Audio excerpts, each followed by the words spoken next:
Assalamualaikum warahmatullahi wabarakatuh. Perkenalkan, nama saya Iqbal Abdul Jalil dari kelas A jurusan manajemen NIM 10122055. Saya di sini akan menjelaskan tentang tali rasul.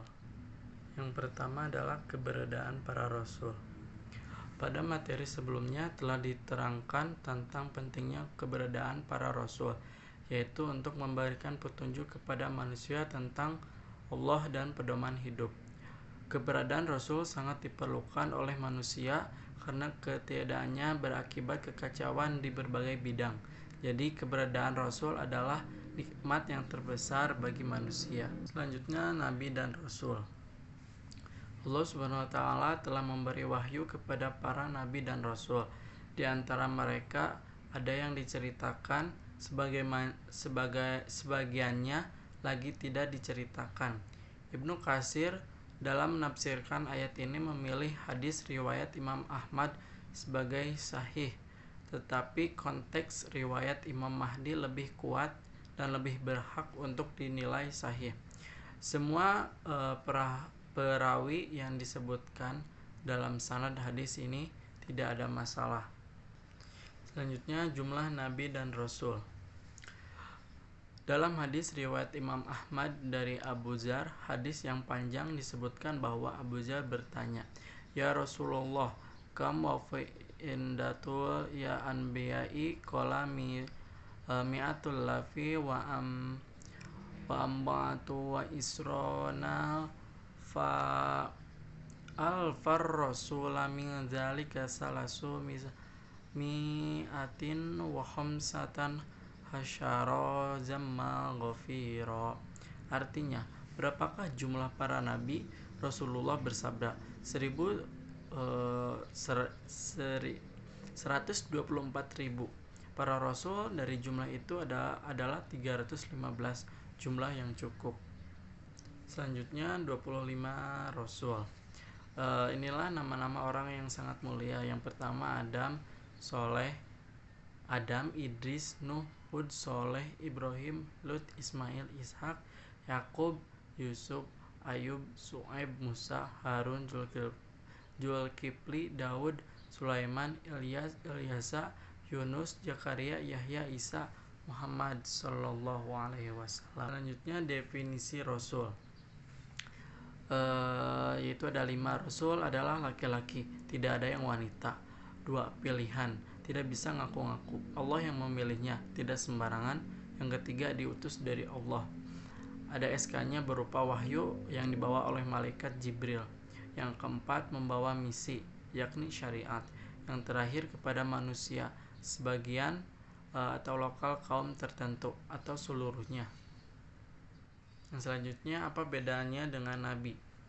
Dari yang membentuk kata nabi dapat diketahui bahwa nabi itu berkaitan dengan al-ba'u yang artinya berita.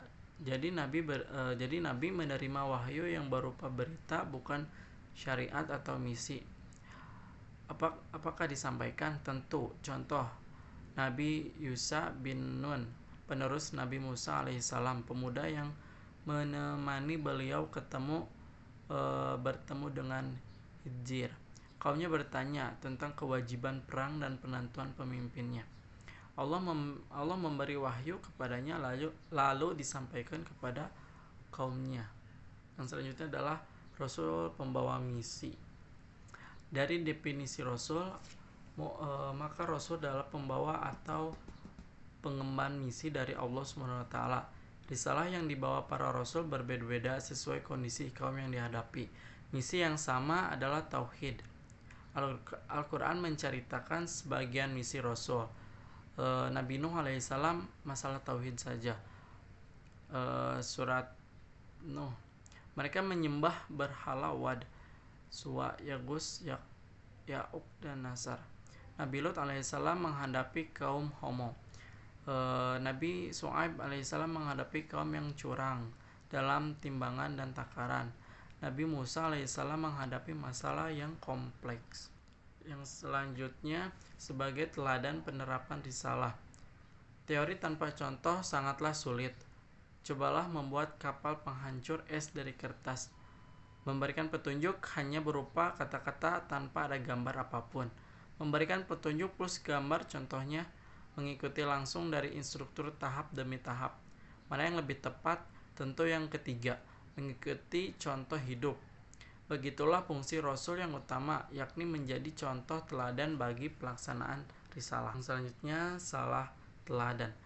Manusia memang cenderung meniru yang dianggapnya lebih dari dirinya. Siapakah yang dianggap lebih dari dirinya? Yaitu nenek moyang. Padahal mereka tidak tahu apa-apa. Sekarang, artis, pemain bola, politikus, orientalis.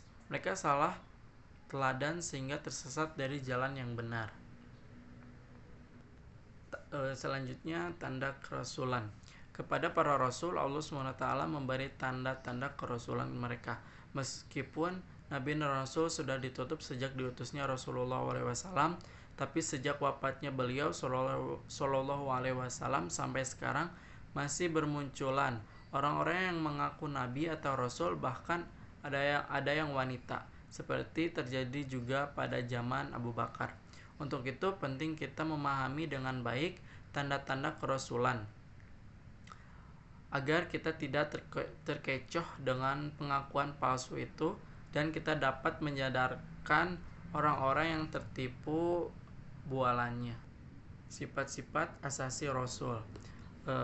Yang pertama, setiap Nabi dan Rasul memiliki sifat-sifat asasi seorang Nabi dan Rasul, yaitu syidik, tablik, amanah, dan patanah. Selanjutnya, mustahil seorang Nabi dan Rasul berdusta, hikmat, atau menyimpan untuk dirinya sendiri, mengkhianati amanah, dan bodoh. Selanjutnya, sifat-sifat Rasul secara lengkap akan dijelaskan pada materi selanjutnya. Mujizat. Mujizat adalah kejadian luar biasa yang terjadi pada seorang nabi dan rasul sebagai bukti kerasulannya untuk melemahkan musuh-musuhnya. Jika tidak mungkin dapat dilakukan oleh manusia biasa, mujizat para nabi sebelumnya cenderung yang dapat dilihat atau dirasakan. Tongkat menjadi ular, membelah batu keluar air, membelah lautan, unta yang keluar dari batu, dibakar tapi aman dan sejahtera. Mujizat Rasulullah SAW di samping yang dapat dilihat dan dirasakan atau sebuah fenomena, juga berupa tulisan Al-Quran. Selanjutnya, mujizat Rasulullah. Yang pertama yaitu Al-Quran Al-Karim. Mujizat Rasulullah SAW yang paling utama dan hingga hari ini masih bisa disaksikan manusia sepanjang zaman adalah Al-Quran Al-Karim dan keberadaan syariat Islam itu sendiri. Sebab sampai hari ini tak seorang pun yang mampu menjawab tantangan Al-Quran Al-Karim untuk membuat sebuah buku yang setara dengannya. Yang kedua, Isra Miraj. Peristiwa Isra Miraj yaitu perjalanan malam hari menembus waktu dari Masjidil Haram ke Masjidil Aqsa di Palestina yang berjarak ribuan mil, lalu diteruskan ke langit ketujuh, Sidratul Muntaha. Yang ketiga, terbelahnya bulan. Di dalam Al-Quran Al-Karim disebutkan bahwa bulan yang menjadi satelit bumi itu pernah terbelah, telah dekat datangnya saat itu dan telah terbelah bulan. Quran Surat Al-Qamar ayat 1. Yang keempat, menyembuhnya orang yang sakit. Beliau tercatat dalam beberapa hadis pernah mengobati beberapa sahabat. Ali bin Abi Thalib pernah disembuhkan matanya dan sembuh atas izin Allah Subhanahu wa taala. Juga betis Salamah bin Al-Akhwa disebutkan oleh Rasulullah SAW. Rasulullah SAW juga pernah mengusap kaki Abdullah bin Utaik yang patah dan sembuh seketika seolah tidak pernah terjadi sesuatu. Al-Quran disebutkan dalam kitab sebelumnya. Al-Quran pun ternyata sudah disebutkan dalam kitab-kitab sebelumnya. Dan ini diketahui oleh para ulama Bani Israel. Di antaranya adalah Abdullah bin Salam yang masuk Islam. Ketika orang-orang kafir Quraisy datang ke Madinah menemui orang-orang Yahudi, maka para ulama Bani Israel berkata, sesungguhnya inilah saatnya Sesungguhnya kami mendapati di dalam Taurat jejaknya dan sifatnya. Berita masa depan. Rasulullah SAW banyak memberikan peristiwa-peristiwa yang akan terjadi di masa yang akan datang, di antaranya yang pertama, takluknya Konstantinopel tahun 1453 Masehi dan Roma.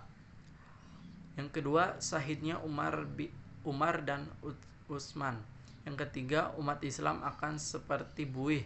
Yang keempat, Islam akan menjadi asing lagi. Yang kelima, Yahudi akan diperangi oleh umat Islam. Yang keenam, periodisasi zaman kenabian, khilafah, raja menggigit, raja zolim, khilafah. Yang terakhir, tanda-tanda kecil dan besar hari kiamat. Hasil-hasil misinya yaitu ada 4. Terbentuknya umat terbaik, tersebarnya Islam ke seluruh penjuru dunia. Yang ketiga, Islam berkuasa dan sebagai guru alam, Ustaziyatul alam, dalam masa yang panjang. Yang terakhir, kokoh Islam sekalipun umat Islamnya mundur. Cukup sekian dari penjelasan saya tentang Ta'rifatul Rasul, pengertian Rasul. Assalamualaikum